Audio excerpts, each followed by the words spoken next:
Hey guys, look at the snow on the roof. We got another 6 inches or so yesterday, but then we had freezing rain and it melted. I just cleared off the solar panels. It snowed all day and into the night last night. I am inside because although you maybe not see it on camera, the wind is violent and stuff is flying around almost sideways in gusts and bursts at times. And we're afraid to even go feed the chickens because every time we try to go out, pieces of tree and pieces of ice are flying through like daggers through the air. And Melanie, am I exaggerating or not? Yeah, it's really scary outside. She said, yeah, it's really scary outside. So we gotta wait for this wind to die down before we go out and do much. I'm talking, this is no joke. The stuff is flying sideways like daggers through the air. Pieces of branches, pieces of trees, and pieces of icicles coming off the trees are just whipping through. I'm gonna try to catch one of those gusts on camera, but it's really awkward because they're obviously intermittent. You can see the trees are moving all the time, but the wind comes in serious bursts every few minutes, every few seconds I should say. You can hear it coming through. Looking out the back, I can hear a wind gust coming. See the trees starting to whip. I hope it shows on camera. It's hard to show. And there it's coming this way. It's moving from the left to the right. Here it comes, getting closer, coming right over us now. I don't know if you really see it because the camera just doesn't show the big picture. You can see it just whipping the trees violently. And see, now it's past that area and now it's moving to the front of the property. And well, it's hard to show on camera, but I think you can try to trust us. Some of you will, some won't. But oh, I can hear another one coming. You can hear it coming through the woods. Let me see. But yeah, it's just not safe. There's literally stuff flying. Oh, there comes a gust back there a ways. I can see it moving through. It's getting closer. It's getting closer. It's so weird that you can see it coming in a wave. Well, that one's passing off to the right. How weird. Oh, here it comes. That one wasn't as big. But anyway, I don't know if you can tell how bad it is. If I get brave enough, I'll go back outside. But it's just plain dangerous. There's literally the ice chunks floating sideways. So, anyway, it'll calm down eventually and we'll get out there and get on to some normal, good, and happy videos at the Off-Grid Homestead.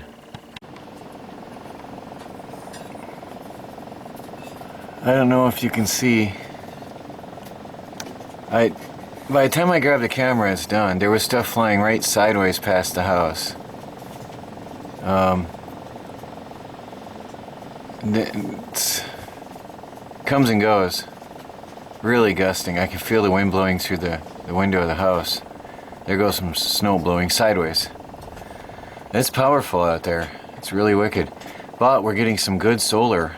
That is a good thing. It's bright and the solar power is pumping. I'll try to get out there in a while and show you.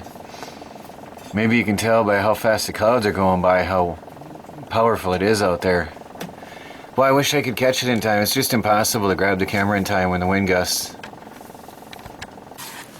Hey guys, it's just 2 o'clock in the afternoon. We are in absorption mode. 14.7 volts on the TriStar, 14.77 on the power inverter.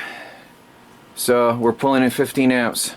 So we're really looking good.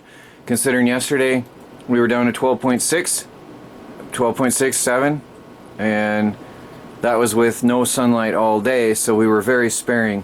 Although I did run my computer all day, my laptop. But other than that, we didn't use much power at all in a tiny house on wheels.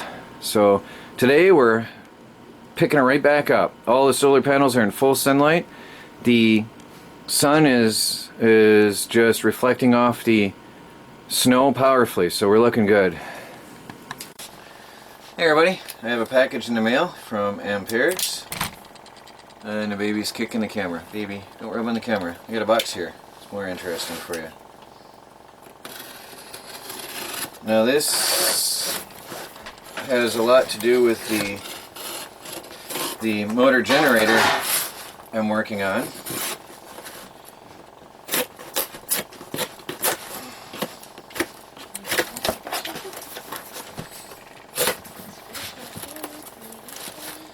So what we have here is a load of Amperics supercapacitors for experimentation and use on the Quanta Q3 generator I'm working on. So this has a whole box full. As I had said previously, I needed 49 capacitors for this device, and I'm going to set them up also though in various configurations so that I can use them on other projects as well. So we're going to be experimenting with these moving forwards. Alright, so there's a whole mess of supercapacitors. These are 400 Farad capacitors at 3 volts. Now something unique about the Amperics capacitors is that they are rated at 3 volts, which makes them more efficient, so to say. So there's the whole lot of them. The average supercapacitor is rated at 2.5 to 2.7 volts, and when you string up a capacitor, a string in series, when you string them up together to increase the voltage, you actually lose capacitance tremendously. If you hook up two together, the combined capacitance is lower than the lowest value of the capacitors you're putting together. So if I put two 400s together, I am reducing the capacitance tremendously, but I'm doubling the voltage. Okay, so by their increasing the voltage, you don't have to string as many together for any certain configuration, and you have a gain in capacitance. So there's an advantage over that product over all the others on the market. Anyway, I'm going to be putting these together in banks for my experimentation, so I'll be doing them in banks of 12 volts and well, obviously higher than 12 volts, but we'll be stringing these together in batteries, like battery banks, and then I can string them together in 12, 24 volt configurations and whatever as needed, having a larger bank or a smaller bank. So I want to say thank you to Amperics for the 400 Farad supercapacitors.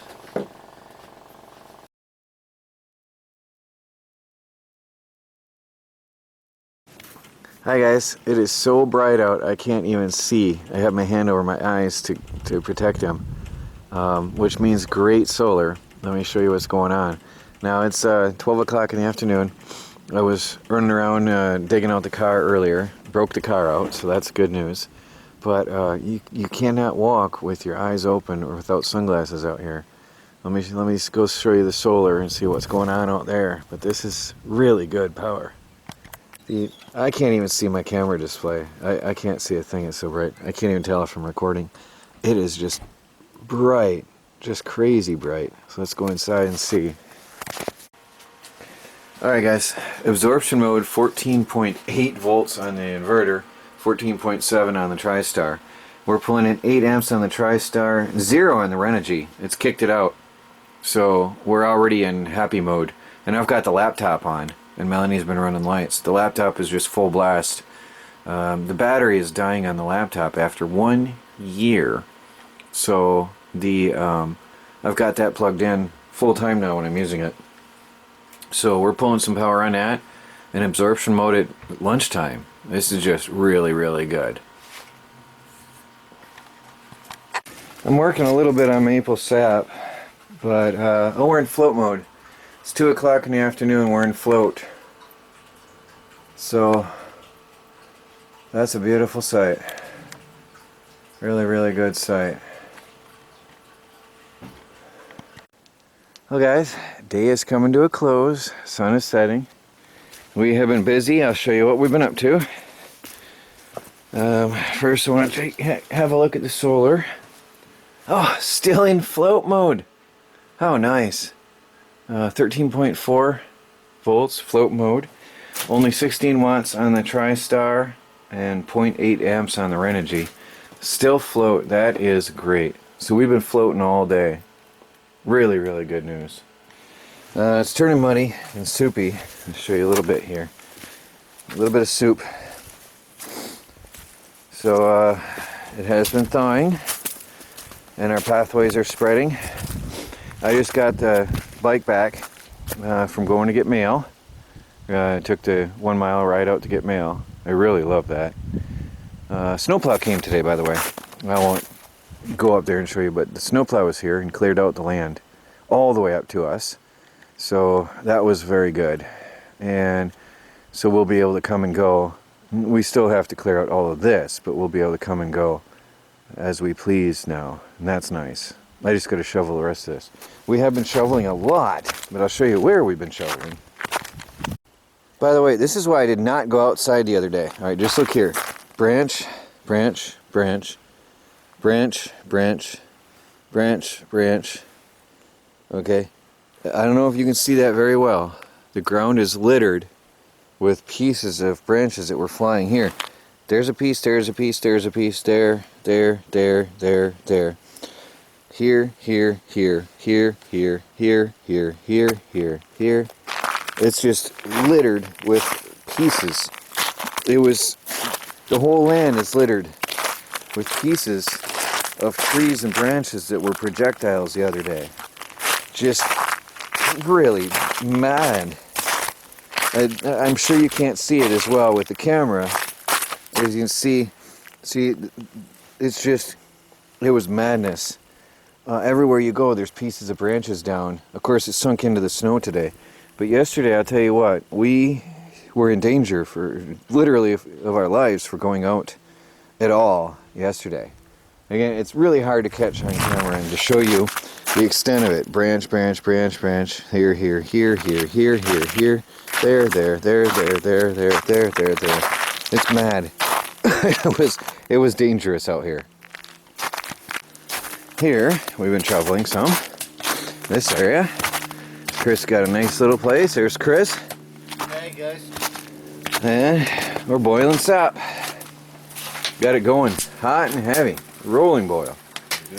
So Chris is tending the fires, and I'm attempting to get space for the sap to collect more. We ran into a dead end on gathering sap, and it's been flowing today. So although I collected some and we've been drinking some in the house and using it, by the way, maple coffee and maple tea is nice. So once you've had it, if you add sugar, for those of you that like sugar, you don't really taste it though, but it's clean and pure. So we got a really good boil. Gotta be careful I don't melt my camera. Really, really good boil here. And I have to go get Sawzall blades. We're going to make another sap boiler using a 55-gallon drum and these two flat metal trays. I think the dimensions are going to be good. I've got to check it out. But we definitely are not going to make it, are we, Chris? No. With the amount of sap we have. Yeah. It's stockpiling on us. I mean, even doing a 24-hour burn with one stove, I don't. No. Can't even do it. Now this. Now that I know better, I would probably cut that down lower, that stove. Yeah. And have the fire closer to the pans. What do you think? Yeah. People are suggesting also lining it with bricks or sand.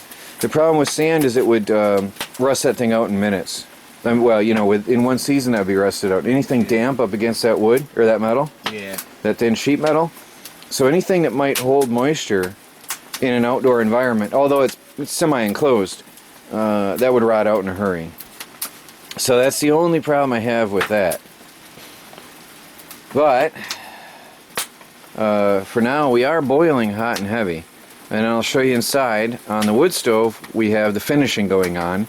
A zero cost, the word free energy comes to mind, although people freak out when you say it. The free energy boiling system inside, a finishing system inside the tiny house on wheels. We're using the heat off the top of the wood stove to finish off our sap. People ask, why do you walk with your camera to the ground? Well, basically, I think I'm looking where I'm walking. Right now I'm attempting to hold the camera up sideways as I walk, but it's slowing me down. This is healthy lifestyle, I'll tell you. We are healthy out here. We are active. And a lot of people keep saying, why don't you just get a normal job? Well, what's a normal job? As long as you're paying the bills and paying your taxes and you're not sucking off the system, then what's a normal job? I think we're happier than most people. Now, we're going to move to Michigan for 2 reasons. One, to be close to family. And it has actually nothing to do with our paycheck being reduced, because we're selling stuff and making up for that. But, you know, it's not nice. But that is not at all the deciding factor in our move. The deciding factor in our move is to be close to family. And because, whether you believe it or not, or know it or not, I do have people turning us in for things that we don't commit, crimes we don't commit, things we don't do. So you know that we can't have a kid in this house. And that's just a fact. It just isn't going to happen. And so we're going to go get a house with a septic system and a well so that we comply with the ability to have a child. We will still be off the grid, because a septic system and a well is off the grid. But we have to comply with the minimum standards to have a kid. So that's why we're moving. Here's our finishing station for now. At least the first stage finishing station. We just let it evaporate off some more in here. Free energy, basically, since the stove is running anyway. And it adds humidity to the air, which we desperately need. So Melanie has taken our evaporator off and set up a big tub of snow melt, and she's using that as well as the runoff. The snow melt is actually cleaner than runoff from the roof, which is a given because runoff from the roof has whatever fell onto the roof in it. The pre-filters and all that stuff cannot stop the fine particle matter. So she uses snow melt when she can. She prefers it. And we can use it in coffee as well, or cooking, as long as it's boiled. I mean, we grew up eating snow as kids, so it isn't going to hurt you. But we boil it just to, especially for Melanie. Anyway, there's the maple finishing station inside the tiny house on wheels for now. Of course, that's not the proper way to finish it. We will later then put it on the stove and bring it to the right temperature, and then we have to filter it and bottle it. I'm going to make a cup of maple water coffee. The maple water doesn't have to be filtered. It's clean and pure and nice. And I just finished a glass of maple water because we are drinking more than we can filter in our water filter right now. And so every once in a while when we run out of normal drinking water, we go to maple water, which is clean, pure, healthy, full of nutrients, and the sugar content is getting higher. It is really much sweeter than it was before. So the maple sap is flowing, and it's flowing sweeter, and it makes a fine cup of coffee. Hey guys, work continues here at the off-grid project on the tiny house on wheels. We are still working on maple syrup production. I've been inside working on video. Chris is out here boiling the sap for us. He's running the sugar shack today, full time, and I can see the fire from here. He just told me we're low on sap in the boiling pots, so I'll make the march out through here to put in some more sap and keep the process going. It's getting dark. The camera makes it look brighter than it is. It's getting dark, and Chris said I need my headlight. Oh, maybe I do. Let me see. We're getting down low on the back pot. So that one's boiling well. The front one never boils much at all, unfortunately. And that's the problem. The inefficiency of the stove for boiling the sap is reducing our production tremendously. So I'm going to add sap to the back pot, well, to both, and we're going to keep the process going. But that's going to be